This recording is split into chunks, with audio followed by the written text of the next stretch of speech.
Well, hey folks, so that should be us live on the channel. It is Thursday, 8 p.m. here in the UK, and today we're going to be talking about movie logos. More specifically, looking at some of my favourite movie logos, and hopefully get some people on the chat and talk about the logos that you like as well. So I don't want to kind of just sit here and, wait on people joining because, that gets a bit boring for any of you that are watching the replay. But just to say that it's been interesting doing these live streams and getting used to all of the technical setup and kind of, speaking to people and interacting with them on the channel. It's a very different experience to doing the recorded videos, and it kind of helps me to think through things a little bit more, topics, doing research for the live streams, because I do a lot of research when I'm doing my recorded videos, and so the live streams are slightly different. I'm trying not to do too much research before them. I want to kind of keep these fairly natural, free flowing, and just engage with anyone that wants to take part in it. So let's just double check that everything is playing okay. So yep, I can see myself on my phone, which is good. So movie logos really aren't that much different from business logos. They're there to do a job. They're there to sort of reflect what the film's about, whether it be a horror, a comedy. Usually you will get some of that feeling through the movie logo. But in saying that, there are a lot of movies that really don't spend a huge amount of time working on their logo designs. They just use some standard fonts, and they will rely on the stars, or they will take scenes from the film and they will use those to promote what the film's about. But you will have instances where you've got movies where time has been spent on the actual logo, and these are the ones that we'll be looking at today, the ones that stick in the mind and always kind of stay with you. And it's not always because the logo is or not the logo, the film. You might not even like the film. You might not think it's that great, but the logo sticks with you. And I know that happens for me. I know that I like a lot of design around movies and stuff, but it doesn't necessarily mean I like the movie, but I really love the logo. And the chances are, though, that if I do like the design of the logo and the branding and the promotion around the film, then I usually like the film. Mostly sci-fi stuff. I'm a big sci-fi geek, so I do like science fiction. I watch the odd comedy here and there, but science fiction and horror films are, I like to scare myself. I'm a big coward. I'm a big hide behind the sofa kind of person. And so I like to frighten myself by watching horror movies. I don't have any horror movie logos in here today, actually. But I think I've got a couple of sci-fi ones. But these are all fairly classic. If anyone who is watching wants to jump into the chat and let me know what your favorite movie logos are, please drop that in there. I want to be able to kind of interact with you all, and rather than it being just me talking to camera all the time. I know that last week we got some people on and it was really, really good having the interaction talking about band logos. It was really interesting to see what everyone's favourite band logos were. So, like I mentioned, movie logos have a job to do. They first of all have to display the name. They've got to show you the name of the film, and like I say, they've got to try in some way to get across what the film is about. And sometimes that's done successfully, and sometimes not so much. Today we're going to be looking at ones which I think are successful.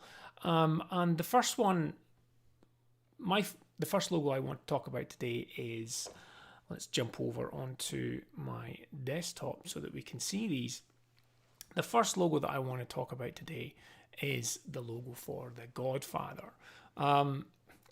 Classic logo, designed by Neil Fujita in 1969, and this wasn't actually designed specifically for the film. It was designed for the book, and so it actually appeared on the cover of the book of The Godfather by Mario Puzo. And there's some slight differences between the book one and the movie one. As far as I can see, I have seen the movie one look very much the same as the book cover, so I'm not sure which is the original. I'm not sure over time, just the internet being the internet, people have been redrawing logos, and when I've gone to find a logo, I found one which is maybe been tweaked by someone else. But the differences between the book version and the one I have here on the left is that the G actually almost connects with the D in God on the book cover, but it doesn't do that in the one that I've got here. And I'm not sure if that was the difference between the movie version and the book cover version. They are still very, very close to one another, and I just really, really love this logo. I don't know why, but it's kind of creepy. I'm not sure if it's the sort of the way the hand is drawn. It's almost like a woodcut type illustration. And then the type itself is quite condensed, so it feels a bit claustrophobic. The tracking, so the spacing between the letters is really, really tight. It's got that really claustrophobic feel to it, and then you have the strings coming down from the puppeteer, the controller, which obviously that's kind of what the film's about. It's about the mafia and how the Godfather is sort of in control of everyone below him, and he's pulling their strings. It's a really, really great piece of visualization. And like I say, it's from the book, but obviously it translates over to the film as well, and it's just instantly recognizable. And there have been, quite a few knockoffs of this logo over time. And that's understandable. When something's successful, people want to emulate it. But when you have a logo design which is so iconic, you can't really emulate it for something else because people associate it so closely with this film. And the same goes for logos for brands as well. If you've got a brand which is like really, really famous, everyone knows who it is, and their logo is just absolutely linked to them. If you try to create a product or a service and do a logo which is similar, then really all you're doing is helping the bigger brand, because when people see the logo and it looks like the bigger brand, then they're going to be thinking about the bigger brand, not your product or service.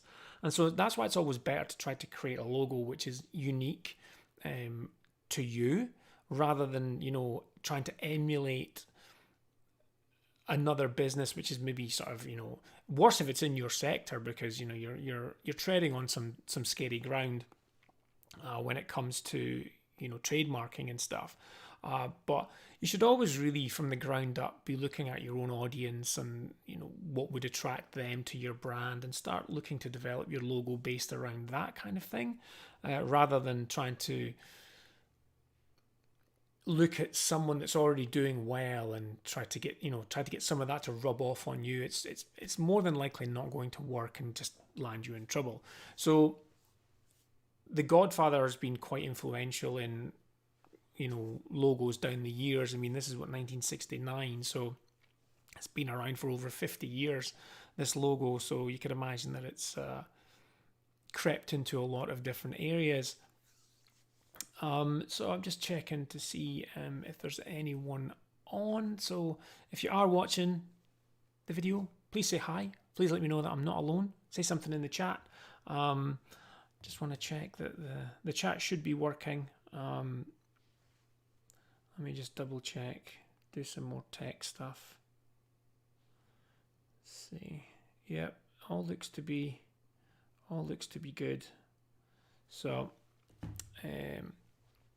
so that's the Godfather logo. Really, really like it.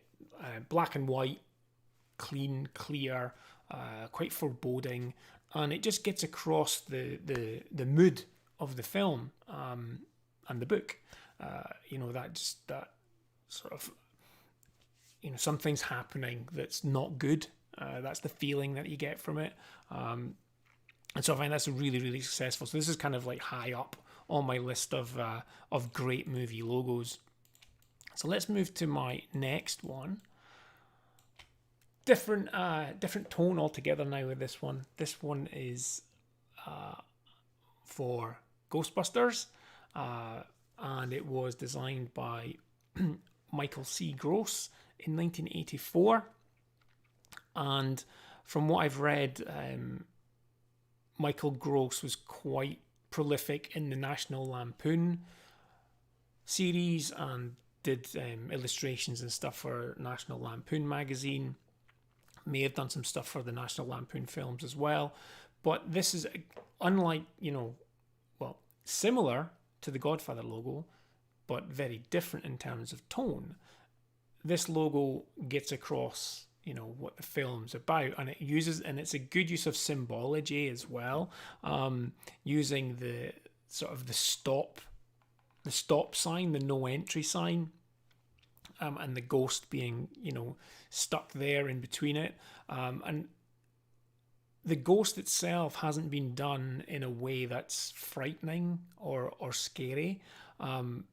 It's been done in quite a cartoony way, so you instantly get the feeling that this isn't really a horror movie. It's going to be more, there might be some scares in it, but it looks more like a comedy type film. So there's a really nice balance of that there. And then you've got the sort of the fuller version of the logo where the the logo itself is used as the O inside the word ghost. So they're really doubling down on that, and it's a really effective logo. And again, it's one that I'm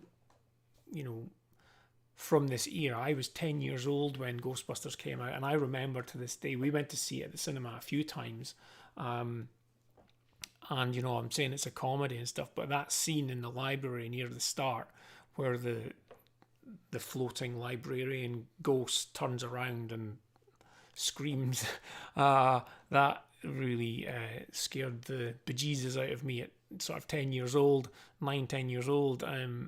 And that's really stuck with me, and the film's really stuck with me, and as has the logo. And obviously they've had animated series, and then there was Ghostbusters 2, and then recently the kind of the revamp of it, and then I think we've got another one coming out which is more sort of a spiritual follow on from the original Ghostbuster movies. Just have a drink, get a bit dry. But yeah, it's again really iconic and really stands out. Lots of promotional merchandise opportunities, and you kind of find that as well with a lot of famous or brands that have been successful, film franchises that have been successful. They can do a lot with their logo, with merchandise, and make a lot of money from sort of the secondary market other than the film.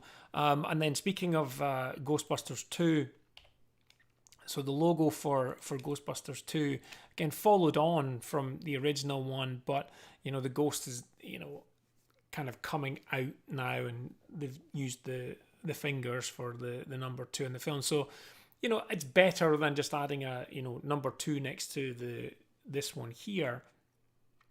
They could have just put a big number 2 next to it. So it's quite good that they actually followed that on and, really utilized the success of the first logo from the film.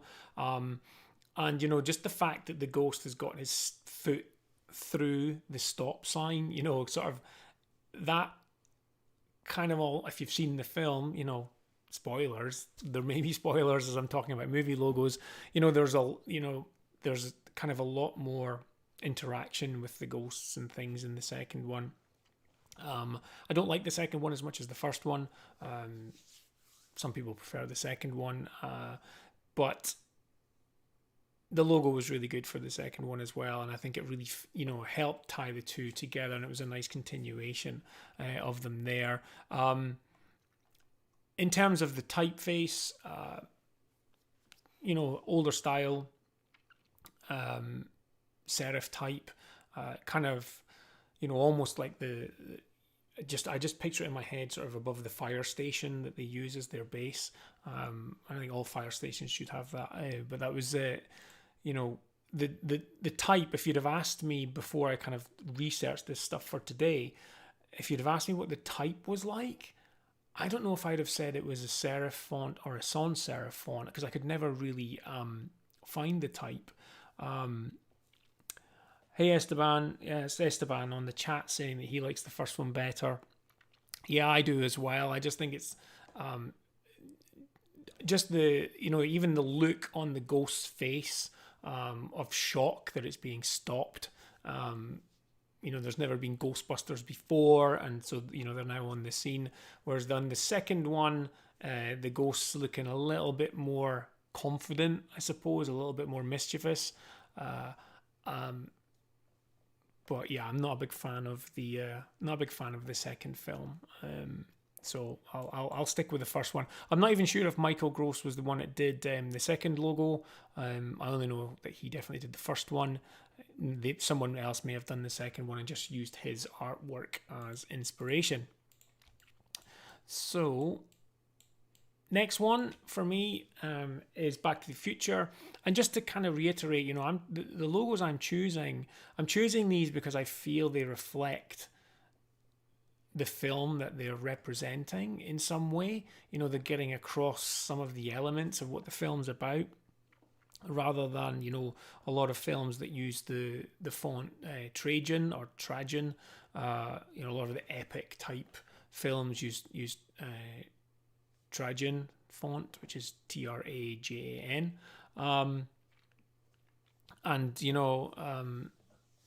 Hey Dan, welcome to the chat. You've missed the Godfather logo and you've missed the Ghostbusters logo. So we're now on to Back to the Future. So in terms of the designer for this one, I really couldn't find out who it was. And in my research, I found the name Nina Saxon, and Nina did the titles for Back to the Future, did the title sequence. And so I'm just kind of hazarding a guess that, she may have had a hand in the Back to the Future logo as well as part of the titles. Hey Daniel, thanks for joining the stream. I've got a question mark next to that. If anyone knows, if anyone can find out, who did the logo for Back to the Future, please let me know, because I couldn't find out when I was looking at it myself. So why do I like the Back to the Future logo? Well, it's obviously you've got, the story of Back to the Future where, he goes back in time, and, interacts with his parents and stuff, and then he then has to go back to the future. And it's just that really nice play where you've got, the words Back to the Future, and they're kind of going off into perspective, which makes it look like they're going from left to right, so moving forward. Then you've got the arrow pushing back on the word back, so you've kind of got this to and fro. So it's emulating the phrase "Back to the Future." It's really cleverly done. And then you've got the really kind of the gradient. You've got the orange and yellow gradient, which is potentially reflective of the having to get up to 88 miles an hour, and then you get the flames from where the tires were, and then you've got like the metallic kind of almost a 3D metallic look, which can represent the DeLorean itself, and then the arrow has got the arrow segmented, which can often give an indication of speed. So it's really well done. It's got a lot going on in it, and it doesn't say that it's a comedy as such, but also it doesn't look threatening. You've got that bright orange color. Yes, it could represent flames and fire, but it doesn't feel like it's a dangerous looking logo. I would say it's quite futuristic looking, even though it's from 1985. It's got that futuristic look to it. A lot of the logos back then had this, were kind of playing around with this blocky type. You've got things like Star Wars, Tron as well. Tron nearly made it into my list, but then I realized that I actually like Tron Legacy's logo better than the original Tron logo. But I didn't like Tron Legacy as a film. I prefer the original Tron movie. So, like one's logo, but not the film, and vice versa. And then you've obviously got, Back to the Future 2 and Back to the Future 3. So for the sequels, they added in another arrow with the segmented lines, and then you've got the numeral for which part of the series that it is, and it fits quite well. They've done it well. They've, again, like Ghostbusters, they've not just like plonked a number 2 onto the side of it. Well, they kind of have, but they've integrated it into the logo, and they've got, so you've now got Back to the Future, and then part 2, where it's like going into the future, and yeah, so really, really like it. It looks like a lot of thought's gone into it. It may be one of those logos that just happened, and it's just everything kind of fell into place. But for me as a logo designer, some do fall into place, and you're really happy with them, and some take a lot of work. But this one really works well. And then just as you've got, just the letter K is just asking for that arrow to be, sitting inside the space is just perfect for it. So yeah, really, really, really like that logo. So what's my fourth one? There's 6 logos today, by the way. I did 10 music logos, which I felt was a bit much. So just I've limited it to 6 movie logos today. So my fourth one is the Aliens logo. Big fan of Aliens, a big fan of Alien as well. In fact, I like all of the Alien franchise. Some movies are better than others. I don't think any of them are dreadful. Some people, again, may disagree with me, but hey, that's what the internet's for. But of all the movies, Aliens is definitely my favorite. It's like the most action-packed one. I mentioned at the start of the stream, I do watch some horror stuff. I do like to be frightened. But I'd prefer like an action type horror or a comedy horror as opposed to like suspense and tension horror of the first Alien movie. But with Aliens, you've got, all the Marines, and it's way more action packed. And with the first Alien movie, the logo was just a sans serif. It's gonna Daniel in the chat saying not the third or the fourth one. I actually like the third one. I think depends on which cut you've seen of the third one. I mean, David Fincher is an amazing director, and I like it happens to a lot of directors. The studio just messed him around, and he didn't get to release the film that he wanted. So if you can kind of get hold of a cut which is closer to what he wanted. It's way better than what was done. Four's just a popcorn movie. It is what it is. Yeah, it is what it is. I didn't go into expecting anything amazing, but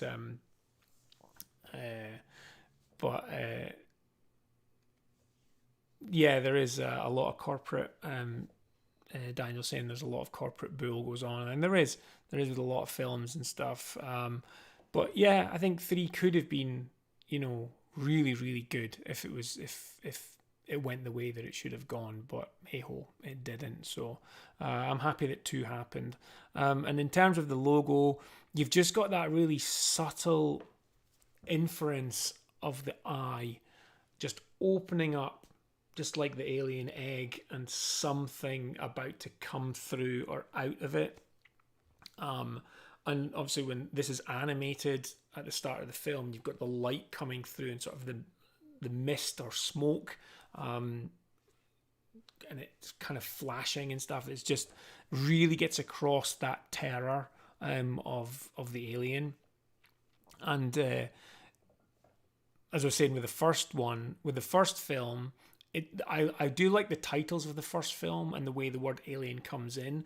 It just brings it in sort of one line at a time. You've got part of the L and then part of the E and the N, and it kind of flickers in. I really, really liked that. I thought that was really, really effective. A really nice way to bring in the word alien. But in terms of logos, which I feel reflect what's happening, in the film, then I think Aliens has the better logo. And I've got an image here which actually has the logos for 1 to 4, and we can kind of look at them and sort of compare what they did. Alien 4 Alien 4's logo kind of speaks for itself. Over the top, Photoshop effects, ahoy, outer glow, and probably a bit of bevel and emboss going on there. It's just not very good. They've tried to do something with the E, which I've seen in a few logos, and they've taken the crossbar out of the A. But it's not very good, is it? I think we can all agree it's not very good. Alien 3, as Esteban's kind of said, Alien Cubed. And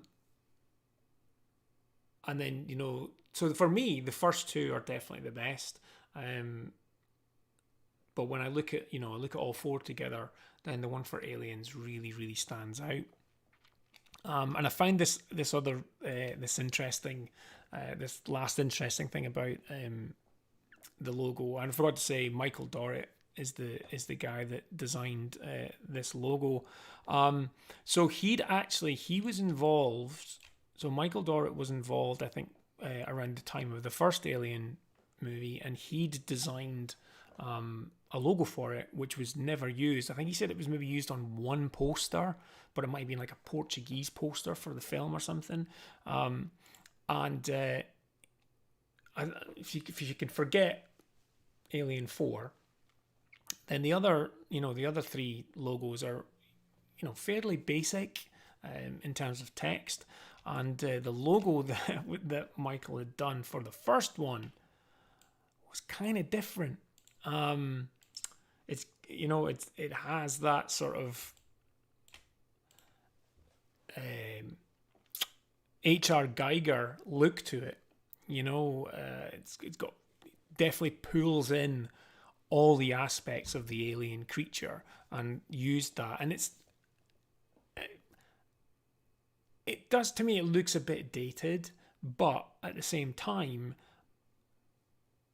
there's effort being put into it to link it to the movie, and you've got that organic kind of and metallic feel to it, and it has substance and form,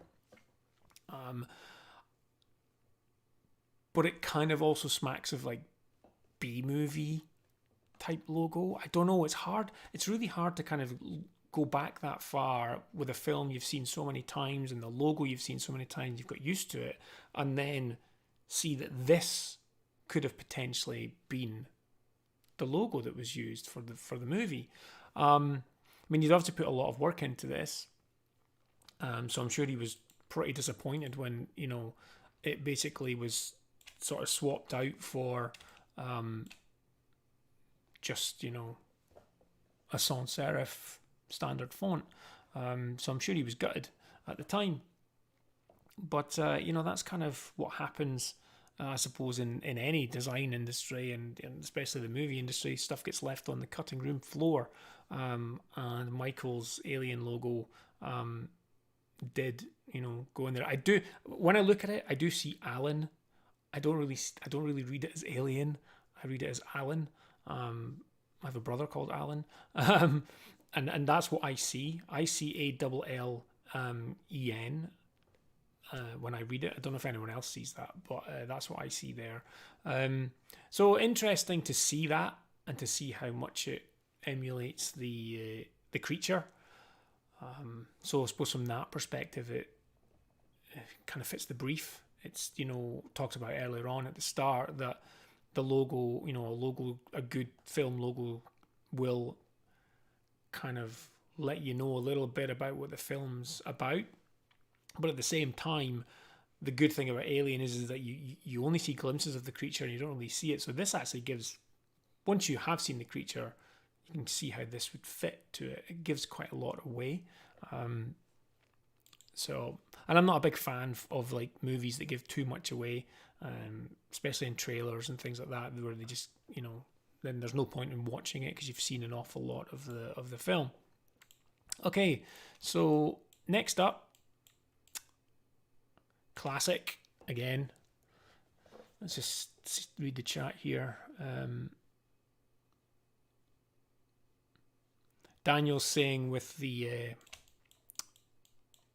Alien logo, with the tracking, the kerning between the letters just gives that feeling of isolation and space, and the dread. Yeah, that's a really good point, Daniel. That sort of, you know, drifting and alone, and yeah, that's I hadn't thought of that. That's a really good point in terms of why the letters are so far apart. And again, Alien 4 doesn't really do that. It's done the tracking on the word resurrection, when really if it kept in line with the other ones and increased the tracking, you know, but they didn't. They just kind of, it's just over the top. Alien 4 is just completely over the top. Aliens is a bit over the top, but it's handled really well. So that's a really good point, Daniel. Thanks very much for that. So next up is 007. I'm kind of a bit of a James Bond fan, I suppose. Drift in and out. Sometimes I want to watch it, sometimes I don't. I don't know, you know, how I rate the Daniel Craig era. You know, almost like the reboot of it all. Some clever stuff was done with that. I do like you know, there is a stronger continuation between the films on certain storylines. I did like Skyfall. I thought that was quite good. But the logo's always, you know, always been there. Originally designed by David Chasman in 1962. So for, you know, that when the Dr. No film came out. And it's, you know, it's a fairly straightforward logo. You know, he's 007 and he has a license to kill, and David Chasman just had this. I mean, it's one of those ones where it just looks so obvious, but would anyone else have done it?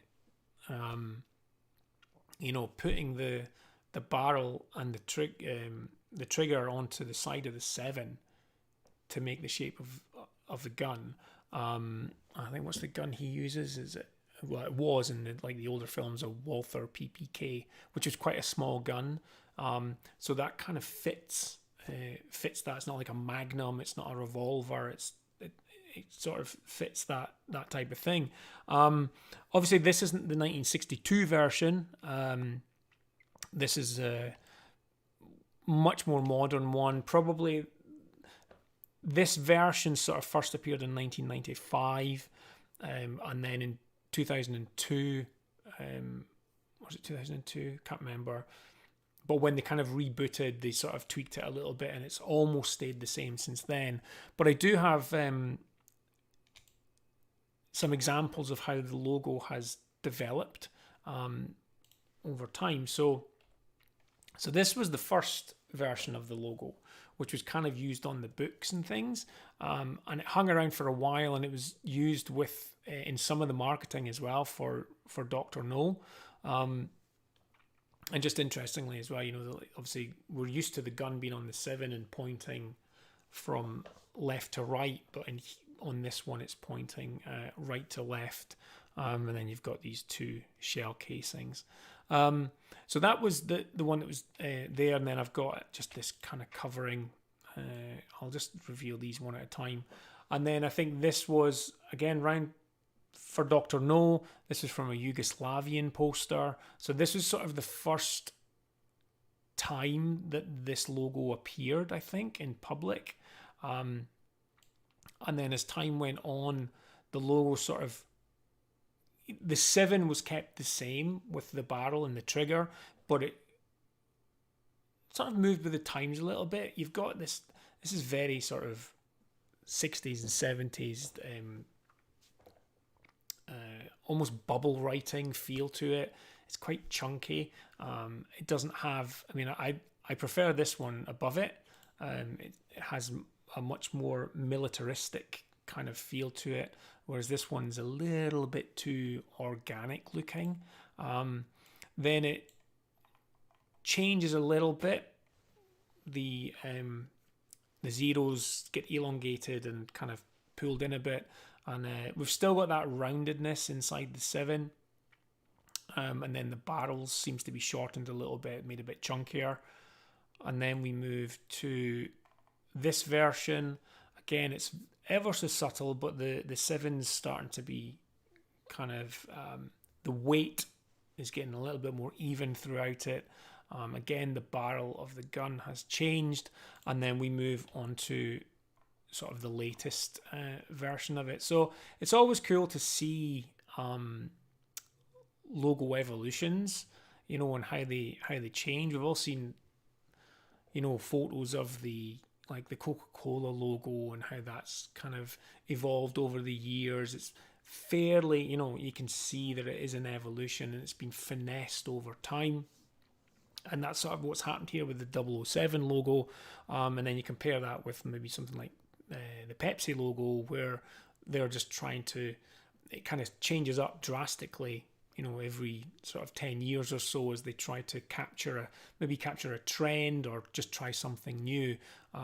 Whereas Coca-Cola and like the 007 logos are more evolutions and keep that original feel to it. Obviously, apart from this here, but then if you look at the very first Coca-Cola logo, doesn't look like you wouldn't know that it was part of the existing look to that one just now. So that's number 5 of my 6 of logos, which I think are, really effective. And my last one is this one, which may surprise people. I don't know. Again, it's not my favorite film of all time. I just feel that the logo actually represents, and gets across aspects of the film. You've got the house in the middle, kind of, again, representing this, that's where it revolves around, is, the Home Alone. You've got one light on, there's not multiple lights on. There's only one room light on, as if, there's only one person and they're in one room in the house. And then the interesting thing is this E on the end, because it's all caps. Home Alone's all caps, and then you've just got this E on the end, this lowercase e that's tilted and just leaning in to the N, and if it was all uppercase and it was Home Alone, if it was all uppercase, it could very easily be a horror movie. For some people, Home Alone is a horror movie. But just by making that E lowercase, tilting it and leaning it in, it brings a fun element into it. And also as well, you know, Kevin's a child and he's left on his own. And so you've got this lowercase character, this, you know, child, not a capital, not a grown-up. And so, you know, it kind of reflects that, you know, he's the one that's in the house on his own with that light on. And I do, you know, I do think that just if you did not have that, if that wasn't done with that E, then it's, you know, Home Alone, one light on. You know, it's almost getting into Exorcist territory, where you've got the poster for the Exorcist and the priest looking up, and you've got that one the window with the light. No, it's not a window, is it? I think it's more like the street light with the light coming down. This could have a very similar effect on you. Just reading, catching up here, down saying the alone type touching the house is quite neat too. It describes the story and the type briefly. Yeah, it's just it's really well done. There's lots of nice little touches to it. Again, this may not be the original logo. It's maybe been redone. This is the thing about trying to find stuff on the net. So it may not be exactly the way it was, you know, in the original movie poster. I don't know about the letter spacing and where things are. But I just think it's really, really effective. Unfortunately, I don't know who designed this. I think, you know, there's probably been cases of graphic designers who work inside big film studios and they're just asked to make logos for films and they don't get any credit for it. I did have a look, but I couldn't see any names or anything for it. So again, if anyone finds out, I'd love to know who created the logo, because again, there's just some nice touches to it that move it from being like a horror movie, being Home Alone trapped, into one that's, you know, lends itself more to the comedy element. I don't have the logos for the sequels, but if I remember rightly, I think the second one, I think the logo's the same, but then I think it sits on a backdrop of the silhouette of New York City or something. I briefly remember, like vaguely remember that there's like, I'm sure it's on the backdrop of a like silhouette of a big city. I'll have a look in a second. Actually, I might have a look and see what that is. But yeah, these, you know, so these are 6 logos that I feel did a good job.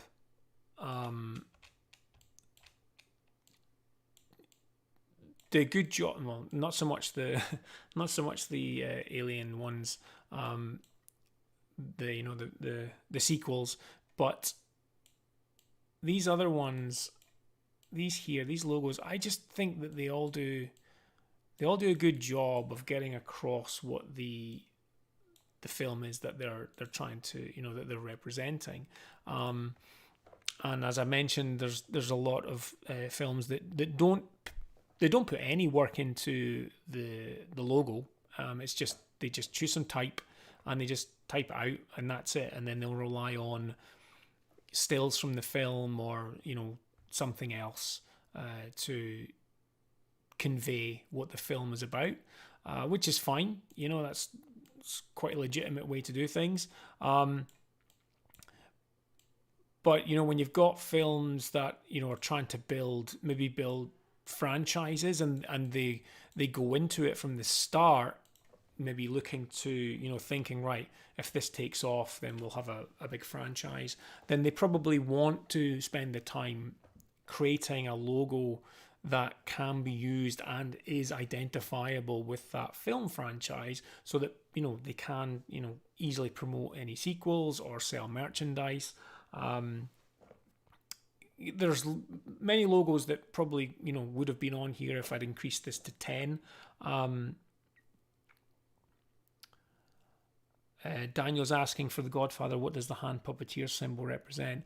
Well, to me, it represents the mafia, and the Godfather is like the head of the mafia, and he's pulling the strings of all the people below him, and he's like controlling other people's businesses, asking for money, all the dealing that he does. So he's controlling, he's like the puppet master, he's the Godfather, but he's got control of everyone, he's got their strings, and he's pulling on them and moving them around.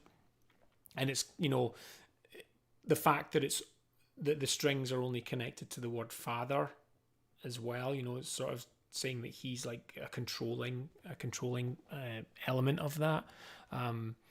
So yeah, I don't know, you probably missed me talking through that at the start of the video, but I did that one first because that is one of my all-time favorite movie logos.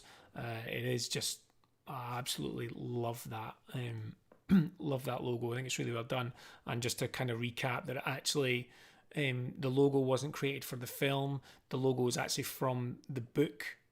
So the book came out first, and the designer Neil Fujita created the logo for the book, and then it was adapted ever so slightly for the film franchise. So these are the three that I like the most. So what I'd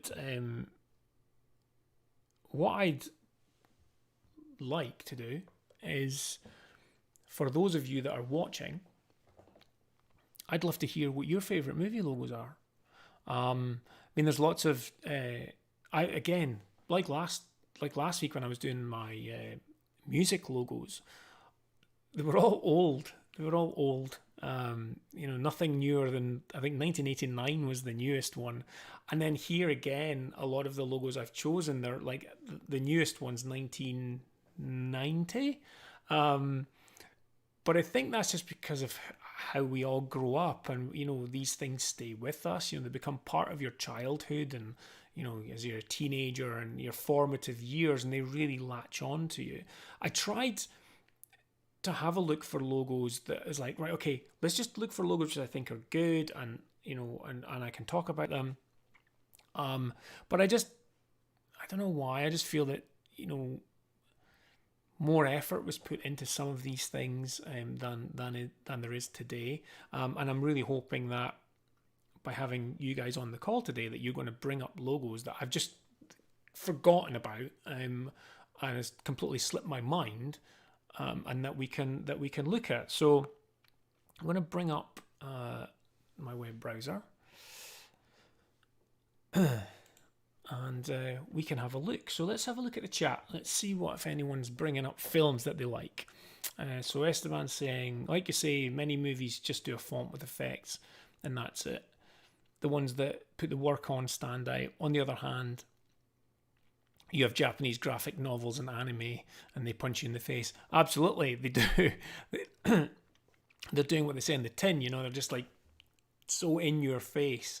I've got some anime stuff, and I remember buying anime videos, and I do mean videos, VHSs, back in the 90s and stuff. I used to work in a Virgin Megastore, and they had a big selection when anime just started coming over here, and just some of the films just unbelievable. Like I remember watching, I think it was Urutsu Kudoji for the first time, and I'd never seen anything like it. I was like, holy crap, this is just batshit. Fist of the North Star, all those like 90s like anime manga stuff was just blew me away. I'd never seen anything like it. And the logos for that, I still remember some of the logos for that. They were pretty cool. So yeah, that stuff's really interesting. See, Michael's saying, you've touched on this one, and I actually love the movie, but Tron Legacy is great. I also like the idea behind the logo of the movie 300. Yeah, 300 is good as well. I think that they may have taken the logo for the movie 300 from the graphic novel. I think that may just have come from Frank Miller's graphic novel. We can just have a quick check. We'll look at the Tron one first. The Tron Legacy logo, I really like. I think it's clever in that, obviously, the Tron Legacy is, meant to be sort of set however many years after, 20, 25 years after the original Tron. And it's him going in and looking for his father.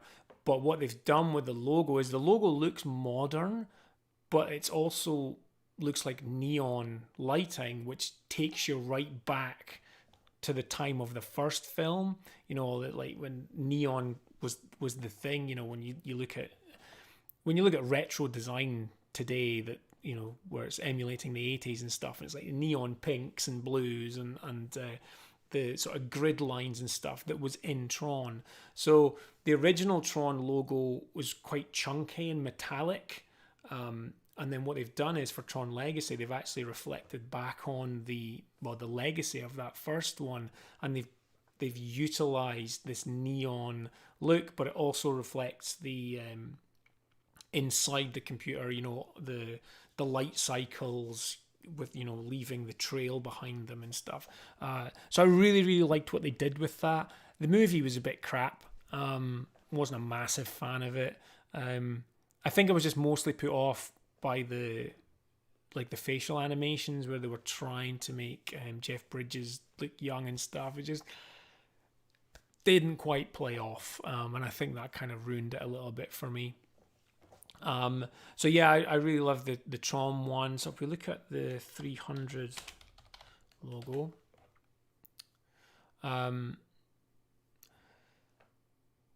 so let's see, PNG. Like any time I'm looking for stuff online and I'm on a live stream, and you're on the internet and you click on things and you never know what's going to show up. So hoping that we're all good to go and all safe. I don't know if I've got safe search on or not. I'll need to check that. But safe search. I think safe search is on.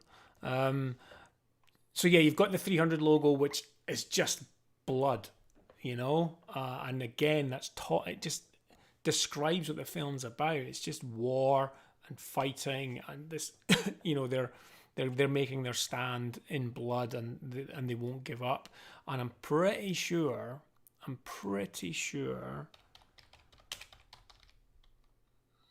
it Miller or Miller?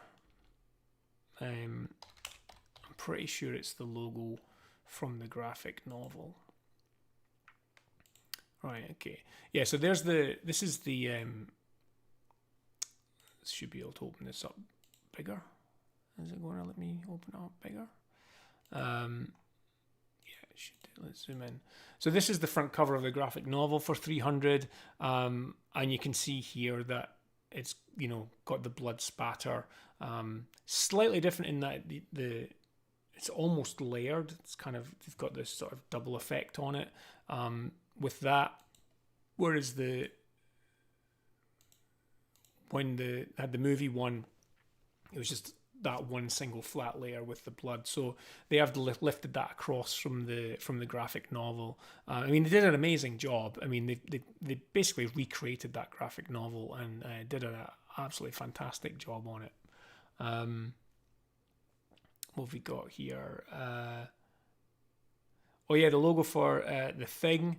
I assume you're talking about the 1980s Thing, Daniel, not the original from the 50s. Although, to be honest, what they did, I'm pretty sure that the logo for The Thing from the 80s is actually based off of the logo for The Thing from the 50s, We can have a quick look for that. I can't quite remember, but I do. I mean, I love The Thing. I'm not a massive horror fan, but because it's sci-fi, I drag myself through things like that, like Alien and stuff. But normal horrors not so much. But anything to do with sci-fi and that, I will do it. So this here, so you can see this GIF animation here, hopefully, where it's burning through. I watched a thing on YouTube recently where that's a physical effect, and they're basically, I think it was a bit of steel and they had paper on it, and then they just burnt the paper, and then the name shone through. So I love that about earlier films where everything's practical and it looks really, really good. And this is quite similar to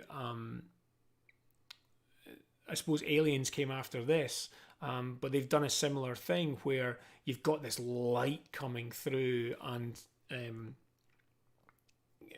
lettering on this is different because it's all jagged, and it just gives that sense of foreboding and fear. And what is it? It's like something's just torn through with claws, and like formed the name The Thing. So it's really, really good, and it gets across the feeling of the film.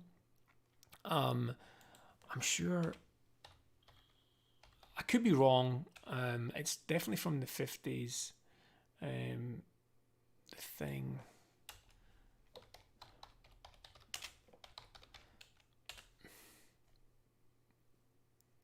I mean, the Thing from the 50s, if you've never seen it, isn't like the one from the 80s. It's not gory and stuff, but it's kind of follows a similar storyline.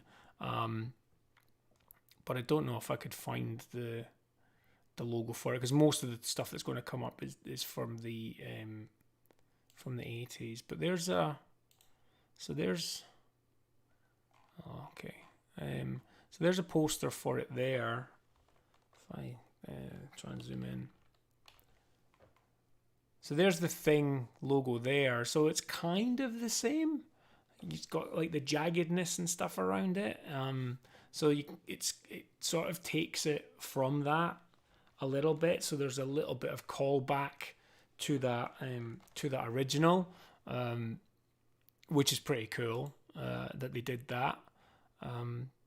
But yeah, then you've got so you've got that one where the Thing kind of comes through, and then you've got this version of it where it's quite clicking on so many things, where it's quite blocky, but it shows through lets you see the image through it, which is always quite effective as well. I talk about how some films don't bother with a logo and they'll use a still, or they'll have some sort of Photoshop work which will show elements of the film or parts of it. This is quite effective as well, taking an image where you can't quite tell where it is. You can see he's got claws for his hands, and then the text is rough as well. So that's works there, but it looks like that's from the 2011 film rather than the 80s one. So again, it's a slight evolution on the 80s one, bringing that up to speed. Let's see. Need to catch up on this chat now. Okay. Esteban's talking about the Sin City logo and the Watchmen logo. Yeah, these all generally, like these ones which are coming from graphic novels, it's easier, I suppose, to just take and use the logos which are used for those. And obviously, Sin City is a Frank Miller job as well. Hey Dolly, just saw you join the chat. Thanks for joining. Esteban saying Top Gun's logo is a brand pretty much. Yep, Top Gun logo again is a pretty effective logo for a film. It just gets across that American feeling, and obviously very militaristic because that's what it's all about. But it feels very, it's stars and stripes, and it has movement in it. You've got the wing elements of it. There's a few different ones here, but the one I think is the logo is this one here. It's very recognizable. Works really well. I know there was a new one recently, wasn't there? I didn't watch it. Wasn't really a big fan of Top Gun. I've seen it a couple of times, but yeah, it's not really one of my favorites. But the logo's effective. It represents the film really well. I don't know if they used that for the second one as well, did they? What did they call it? Is it just Top Gun 2? Did they call it Top Gun 2? Top Gun Maverick. I don't know, that's what they've called it. Let's have a look at that. Okay, so it's fairly similar. They've still got the wings element to it, and they've just bumped it down to fit Maverick in, and they've still got the star. Open up on Seek logo. Why does nowhere have logos which are big enough for us to see on the stream? But yeah, it's they've just followed through with the original logo and kind of taken that on for the next one. It's iconic again, but you know it's a famous film, and sometimes it can be difficult because you know obviously a lot of these films are from the 80s and stuff. When you know I was going to cinema to watch these things in the 80s. I was 16 in 1990, so any films sort of mid 80s onwards were kind of formative films for me, like Karate Kid, The Goonies, all those types of films were around at that time. I should have had the Goonies logo. The Goonies logo is a great logo. It gets across what that film's like and what that film's about as well. But again, like the when we did the music logos last week, you can break things down. You could probably do 80s logos, 90s logos, you know, for film, for music, whatever. And you may start to see trends of you know where everyone's copying everyone else. So I didn't want to limit myself. I just was like, right, what are the logos that I think are my favorites? So I was able to do that. So I started saying type the thing from another world. Yeah, so kind of looked at that. Oh, the Shrek logo. Stamati is saying the Shrek logo.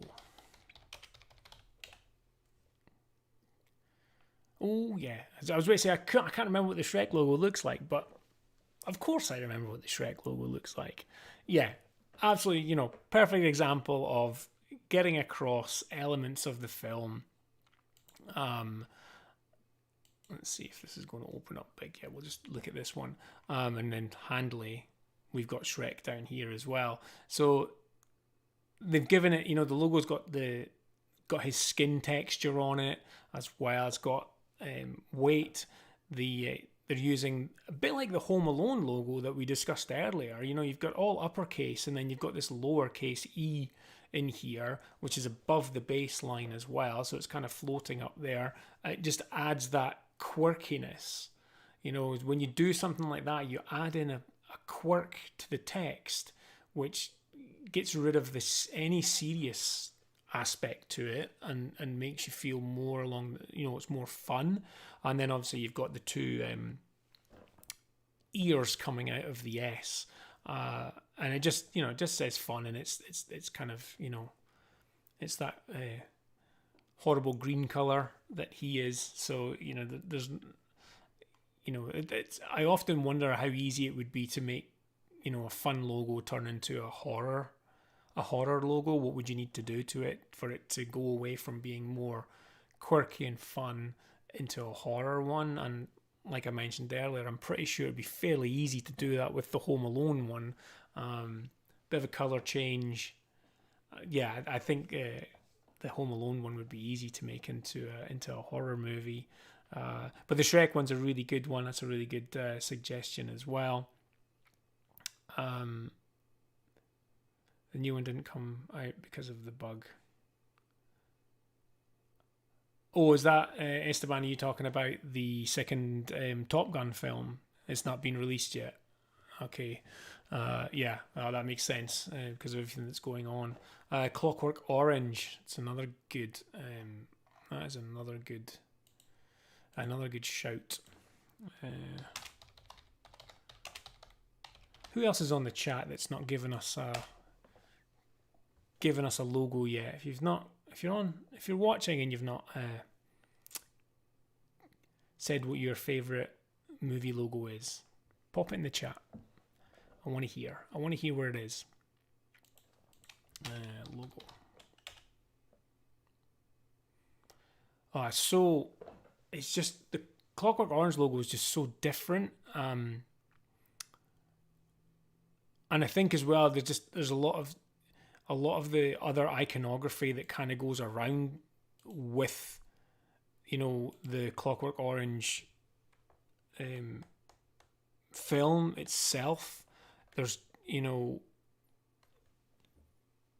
eyelashes and the bowler hats, and it's, yeah, and just the film is just so disturbing.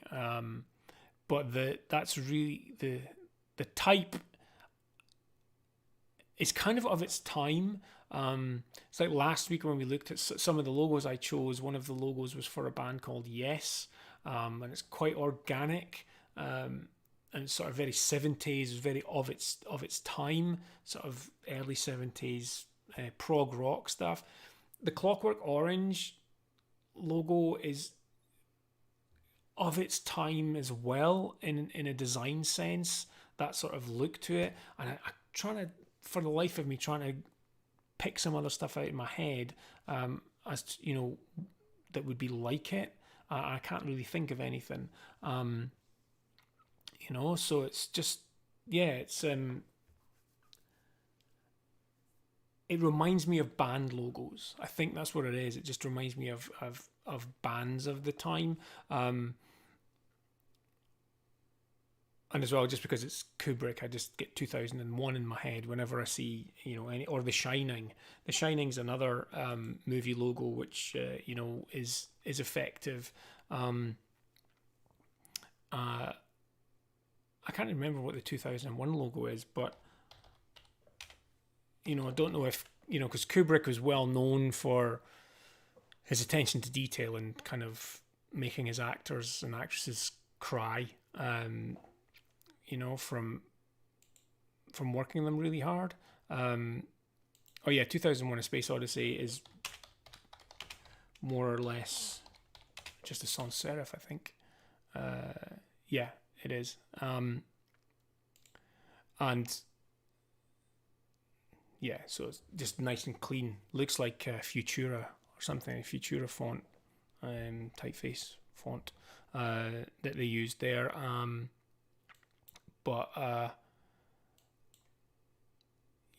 was the other film? Yeah, The Shining as well. The Shining is a good example of using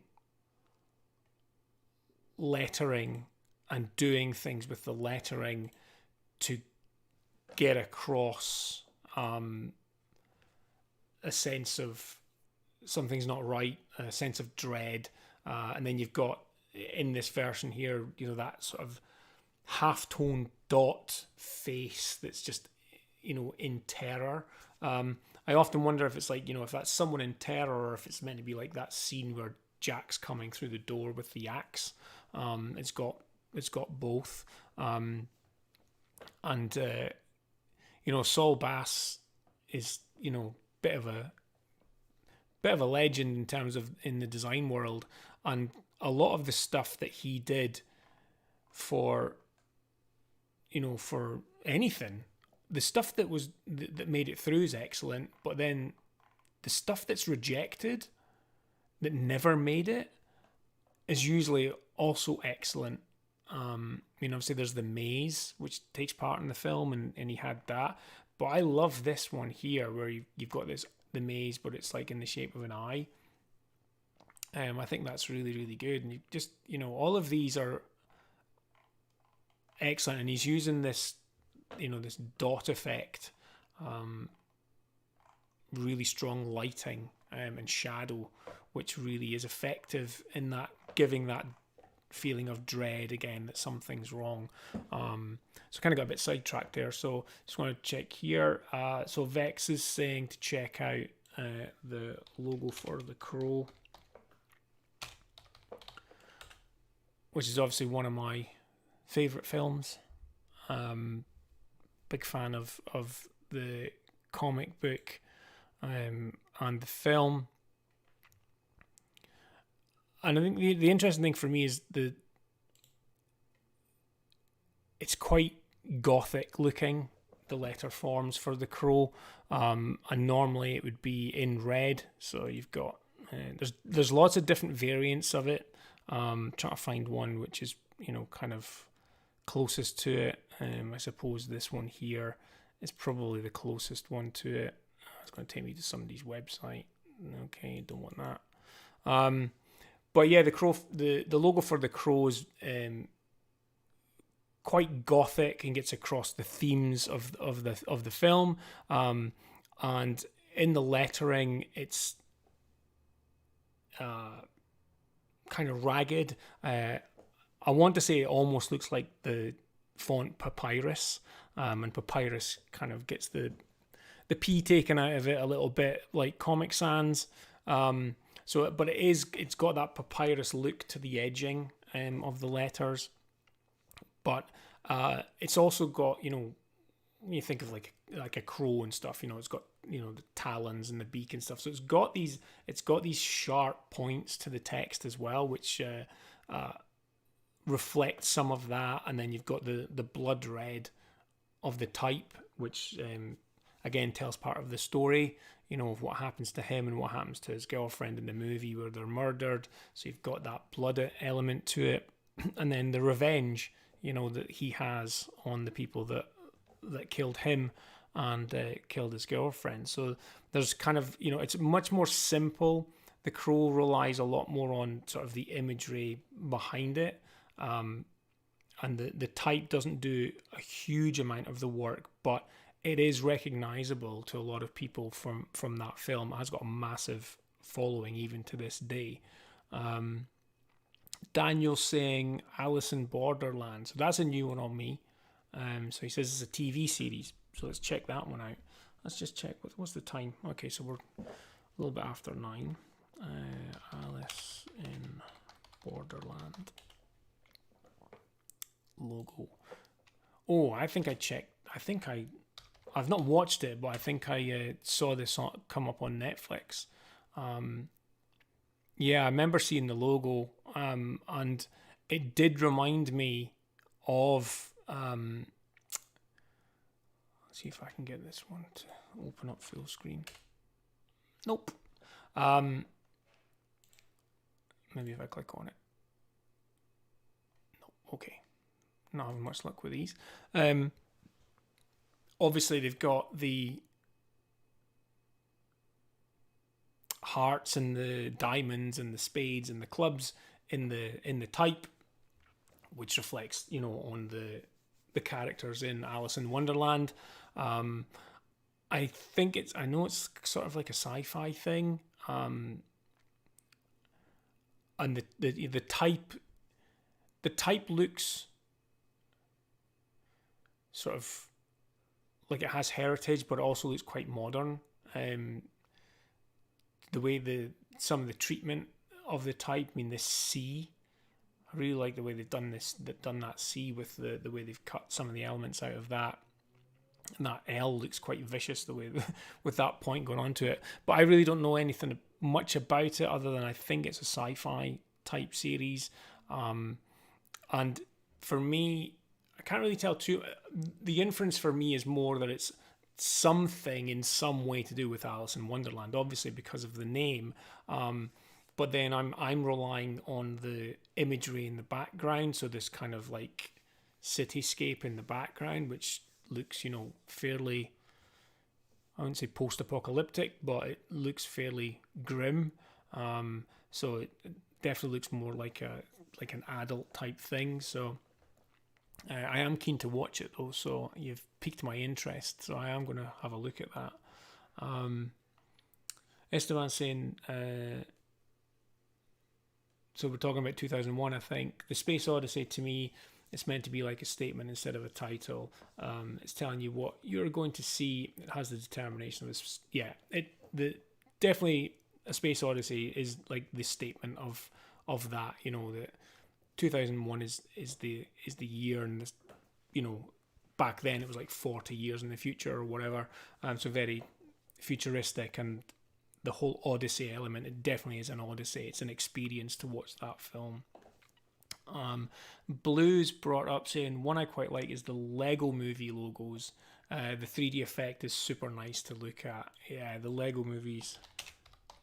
I mean, you couldn't have anything else for the Lego movies, could you? You have to have that. You have to have that 3D effect.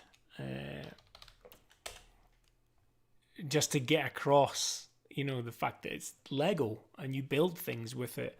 But the way that they did it, like you say, it's really well done, because you're looking at things from all different sides, and they've got, you know, it's not just Lego movie and then you've got depth to it. They've put the word "the" onto the side, and then you've got movie underneath, and you've got Lego on that side. It's really it just really speaks, you know, putting things together and building. And then I like on this one here with the Lego Movie 2, how they've, you know, it's going the other way. So the Lego Movie was going that way and this one's going that way. You couldn't really do anything else with that. And it just works really, really well. Anything to do with, you know, the Lego universe is usually going to turn out really, really well. They take their time with it, and, you know, it's such a big brand as well that they will take their time with it, because they won't want to impact that brand in any way. So they will, you know, spend a lot of time. They probably do a lot of testing as well, getting a lot of feedback before anything goes out there. But yeah, no, it's a really, really successful one. So I think we're going to call it a day. I tried to keep these things to about an hour because we can kind of go on a bit. I want to thank everyone that's joined the stream today. I know that, you know, time is precious to everyone. And the fact that you're giving some of that to me to come and listen and, you know, interact and take part is really, really good. Stamati has just chucked in there, you know, the Fight Club logo right at the end. This is kind of what happened last week. That we ended up with a couple of band logos getting thrown in. But yeah, the Fight Club logo is pretty cool as well. You know, that the bar of soap, you know, with the name carved out of it's iconic part of the film. He's a soap salesman, but just the way the lettering's been done as well. And, you know, I've never really looked closely at the Fight Club logo, so I don't know if, you know, I'm maybe not seeing something. I don't know if, like, it's meant to, if the letters are meant to form something. I'm looking at it and trying to see if it forms like a knuckle duster or anything, but I don't think it does. I think it's just some really stylized lettering. I mean, here's someone's done a font of the lettering, but it's obviously been put together in such a way, you know, it's quite interesting the way that, you know, that the letters flow together. But I don't think it's meant to form like a knuckle duster or anything. And because they're all about, you know, it's bare fists. They don't use anything to fight with. But yeah, it's another iconic logo. And the fact that it's on the bar of soap and stuff. I mean, if you haven't seen the film, you'll be wondering what that's about. And it's actually really intriguing. It's like, why is that on a bar of soap? So it kind of pulls you in as well. It's different. And I love that about it. I love that it's very different. It's not one of the ones they've just typed something out and then they've got a bar of soap next to it. They've actually integrated it onto the bar of soap. So there is thought gone into that, and just the fact that it's sitting in the dish and stuff is really, really cool. So anytime that people go into it with drive and creativity to put together a logo that really is going to sit well and help promote and push the film, got a lot of respect for that, because just so many shortcuts taken with a lot of things these days, and certain skills and techniques are getting left behind. So when I do see a good film logo, and one that's representative of the content that I'm going to see or have just seen, and I can then, once I've seen it, I'm like, oh, that's why the logo looks like that, because it's linked to this. I really, really do appreciate that. And I wish there was a lot more of it. Like I say, they tend to do it if they feel that there's going to be a franchise from this. They will spend more time doing it. But I feel that even for one-off films, some of the logos are wanting. They don't have much going on.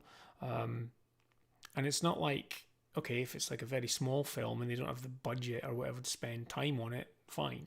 But a lot of these are, multi-million dollar films, and you'd think they would be able to spend some time, throw a bit of money to a designer to come up with a good logo for it. But, I'm not in that industry, so what do I know? But again, yeah, thanks for coming on. I'm not sure what we're going to talk about next week. Keep an eye on my YouTube channel. I'm sure everyone who's watching just now has already subscribed. I'm very close to 30,000 subscribers, which is unbelievable. I can't get my head around that.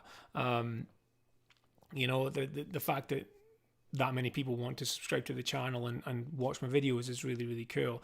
And I know that I'm doing these live streams right now to kind of almost fill a gap until I can get, more edited videos onto the channel.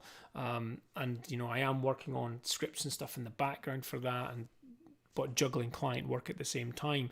But it's great to kind of come on here and have people join me and be able to kind of have a chat with you all and just talk about stuff that I like and enjoy, and that you like and enjoy as well. So yeah, please subscribe to the channel and tell others as well if they want to join. It'll be the same time every week as far as possible, where I can make that, and I'll come on and we'll talk about stuff.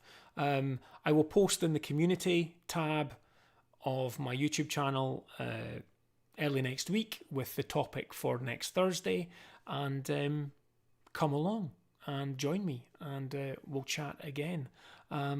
So that's it for this week, folks. I hope you've enjoyed it, and I'll see you soon, and stay creative. Bye for now.